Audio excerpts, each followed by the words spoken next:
Jeff Smith is the co-founder and co-CEO of Paragon Vitamins and co-founder and partner of Ignite Venture Studio.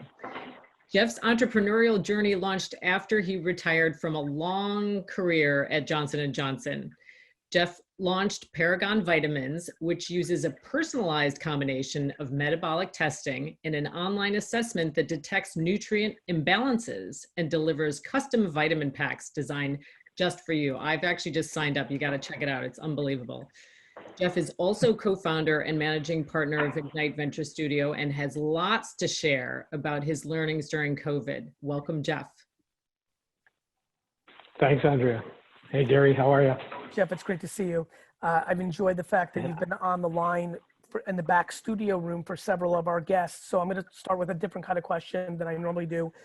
Jeff, out of all things you just heard for the last hour, because I've been seeing you lurking, anything stand out? Any observations? Like, I just love your mind, and I'm just curious what kind of stuck in the last hour that you were listening, if you were listening, because you might have been working. No, absolutely. I was listening. I was on here just to participate and listen ahead of time. So you always have great guests, and you learn something from each and every one of them. I thought it was fascinating that Marc was still talking about, closing that gap. I think so much of that the humbleness that is needed in that, having sold something to Amazon prior, having sold something to Walmart, and Walmart being, the 800-pound gorilla, globally, and still having the self-awareness and humbleness to know that it is a long game, not a short game. It was fascinating because obviously he's a well-esteemed executive and could blow smoke about how well they're doing, and he's still got that passion and drive in there that made him successful already and will for his future. One thing I've always loved about interacting with you, and I have the luxury of spending more time with you, is humbleness. I think that people really underestimate patience and humbleness and curiosity and the enjoyment of changing one's mind with new information. To give some context, you had a very long and incredible career at J&J. You're now fully in entrepreneur land. What's the difference in the humility and patience you're deploying in this environment versus that same skill set in a corporate environment? How does it manifest differently going from big monster co, where you had a ton of remit and a lot of responsibility, but things have been established hundreds of years before you got there, versus this baby that you're running now? It's the same thing. How does it manifest differently? Yeah, no, it's a great question. One I get, a lot of people asking from time to time. And, it's funny because the answers you hear oftentimes are not the things that, that bother me or affect me day to day. The things that are true, things like, oh, you'll be able to make decisions faster and there'll be less or better meetings and, more autonomy and more innovation. Yeah, true in some ways, but that's really almost like table stakes in it. I mean, the things that are more interesting are things about, how you have to get it. Like it's not self-driven anymore. It is outcome driven every single day. In a big, large corporation, you can make decisions in one day and it'd be weeks before that thing comes back around to you. And so you're not really outcome driven in between. You're just waiting for the machine to kind of pull it along.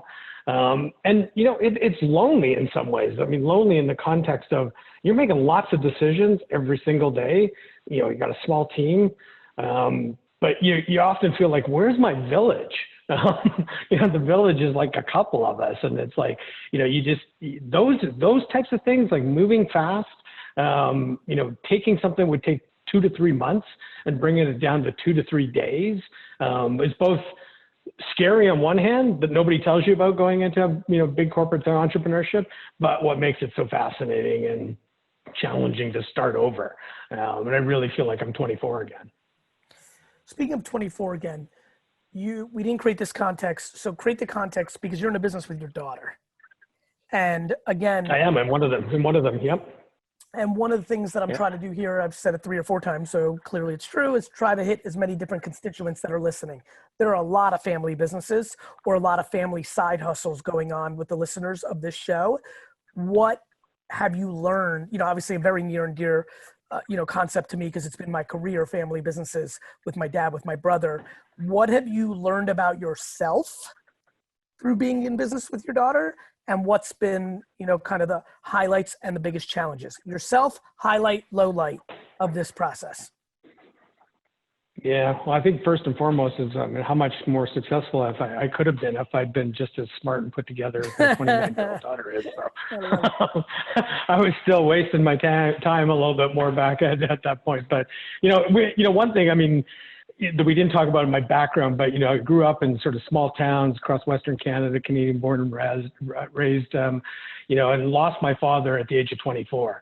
To cancer, and it just got my career started at Procter and Gamble, and settled into knew what that did to affect our family in terms of all the living for the future, and not being able to sort of grow up with it past that with somebody. And so prior to retirement, it was my daughter that sort of identified the need in Paragon Vitamins, because I'd ran into a scientist and somebody who'd been doing exactly what we're doing, but with professional athletes, 47 world records amongst the group of people that are taking our vitamins, and had been dealing with it in call it $10,000 plus remits with 10, 12 athletes every year.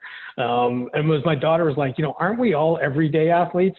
How do we get this available to 100,000 people who are just living busy lives with their families, a lot of work going on with stress, ever communicating, and live the way that they live like an athlete, but with the right, nutritional makeup and getting yourself back into balance to deal with the stresses of our everyday life. And I was like, let's do it. So got them on their way, and we're having some fun. What's been the hardest part? Real talk. I cried at least 200 times in working for my dad, and from 14 to 34, in the way my career manifested, I had to push back resentment of my dad and brother, because it ended up on merit that I had a bigger financial impact, even though I owned 0% of my dad's business, and made my 22-year-old brother my 50% partner, and then had to buy him out from something. These are real challenges that I had to go through. Family businesses are real dirty, because I really think you can help. And obviously I don't want to pry and go to a place you don't want to go, Jeff. Yeah, no. But I'd love to, there's a really fine, even your answer about your daughter, there's such a fine line. I see it already. I look at my two children and I'm like, if I go into business with them, I'm not sure that I'm going to be able to deliver the level of candor, right, that is needed, that was easier for me to do with my dad and brother, in a world where I'm bad at candor to begin with, because I don't like negativity. And what that's going to do is create entitlement for my children to think they're better than they are. And the business world doesn't give a fuck about my feelings about my kids. What has been the kind of biggest challenge for you? Or maybe some shit your daughter said to you that you had to unlearn, Dad, that's cute that you did that at J&J. That doesn't fucking work here. What's been the toughest part? Well, and it's funny because we kind of reverse roles. My daughter Courtney is more you in this scenario, and I'm, for lack of better, is more your dad. And there's that piece where you're, even though when it started, are you dad or are you Jeff? Right. Because, there's how do we talk when we go out and meet with somebody? How do we, and it's no, I'm Jeff, and the simple shit like that. But I think, probably the biggest thing is, as I said, I wished I was as well put together as she was. She's got incredible, levelness in some ways. And, I think the thing that's been super hard is that she's got this attitude of nobody fucking cares about your background. Why do you keep people want to talk about it? Nobody cares in the vitamin world because that's not where you came from. And so, stop. If she was here, I would say to her, I would say give them 14 seconds because even if one does care, it's good for business. Don't be you should have seen after I got my own feelings out of the way as a kid with my dad. If somebody valued the old country, I fucking sold my dad as an old country, whatever it took for the business, right? Yeah. Well, and it's like, I mean, absolutely. It opens a lot of doors in some ways, but like, you start, I remember I was at, company group chairman at J&J, and, my pontification around, how to do stuff on Facebook, it's kind of like, hang on a second. Like, you did Facebook, from where you sat is not Facebook. Get to be a practitioner, figure out, go and show me how to buy on, and she's got that sort of realness to her that brings it down into a level where it's like, you know what, I need to be a practitioner all over again, because I clearly didn't know before how it got done, other than dishing out a few $1 million here and there. Of course. What's been the biggest challenge or pivot or insight for you during quarantine? It's interesting. I mean, one of the businesses Andrea talked about, Ignite Venture Studio, which was really a studio that I formed with a head of R&D at J&J. We went out to build, disruptive business models and brands for large CPG companies on the outside, raise money, help them, but do it in partnership, but build them right, stability of formulas, compliance, regulatory models, so that, almost a build to buy model. In late March, third week of March, we decided we were going to launch a brand for the cough, cold, flu, sinus season by October 8th. So you take that 4-month period of time, and I, had experience in that category before, that's a 28-month, launch window in a big corporate company. And to be able to do that in 4 or 5 months, obviously we work closely with the Sasha Group to VaynerCommerce Group to get this done, and we'll be there for that October timing. But the thing that was just fascinating is how much time we wasted before moving around, like just selecting suppliers for manufacturing. We have 4 different ones. That would have been like at least 2 different weeks of travel, going to Cleveland, going to the West Coast, sitting down, wasting time and energy and, effort. Whereas today, moving through a 4-month window, we were able to have creative sessions, manufacturing sessions, 3PL sessions, website design build, logo design build, all in the same day, and do it so much faster. I mean, I keep saying to myself that I got to write a book on how you could literally launch a brand without ever leaving your house, essentially, while you built it with a group of people that you never met physically before, and get it done and be ready and on time at record levels. I mean, it just blows you away, right? And we're going to, oh yeah. Yeah, and it's going to rock. I mean, it's not even just like launching a packaged good brand. I mean, it's diagnostics, telemedicine, RX, and OTC products all being delivered to your door without leaving the comfort of your home. Let me interrupt you for 2 seconds, because I think this will help a ton of people on this call listening in the future.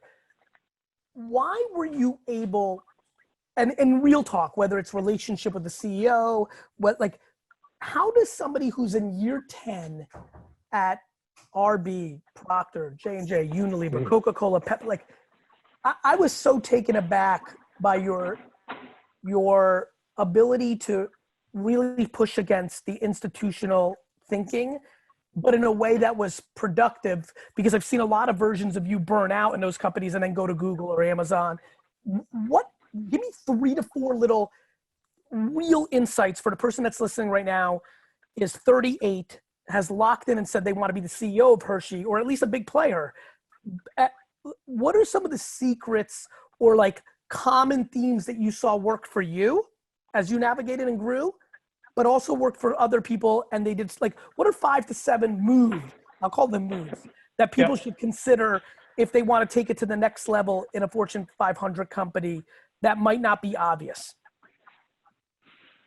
Yeah, I think that the toughest one for most people is to continue to be yourself. When you believe something, you need to say it. Now, that doesn't mean you're not good at listening on the way forward. You bring in the data points of everybody.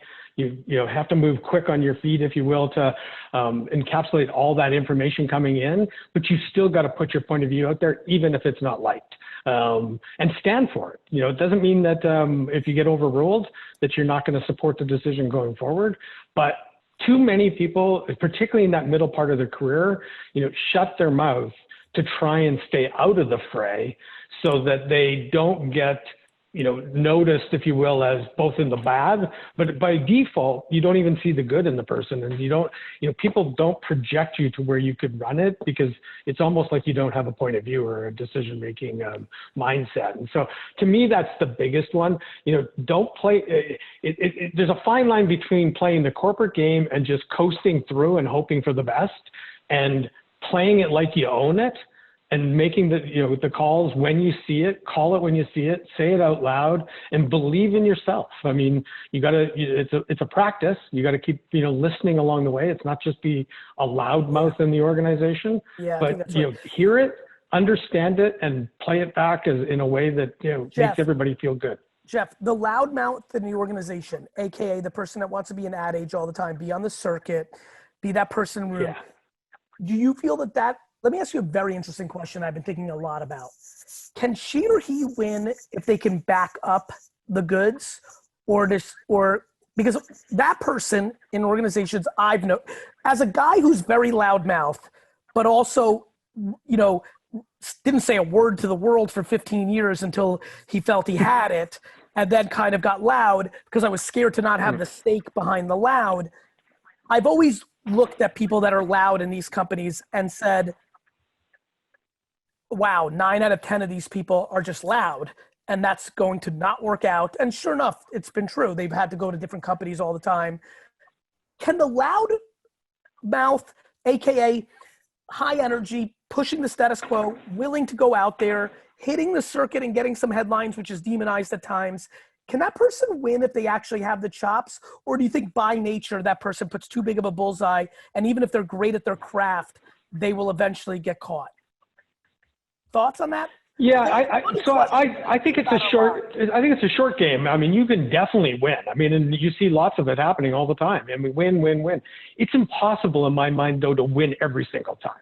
And so the tough part with it is everybody wants to see the loudmouth fail at some point. And so without that humility and self-awareness, you just keep pushing and pushing and pushing, and you're winning, and then you lose, and everybody's off your boat. You're done at that point, and you can't back it up in some ways. And so there's a piece of that where it's like, I think it's a short game. I think you can do it, and I think some people can take it longer than others. But God, you've got to be damn near perfect to take it all the way through an entire career. So there's a bit of there of having both that's important, not just being the only winner in the game. I love you, pal. Thanks for being on. Love you too. Take care. Thanks, guys.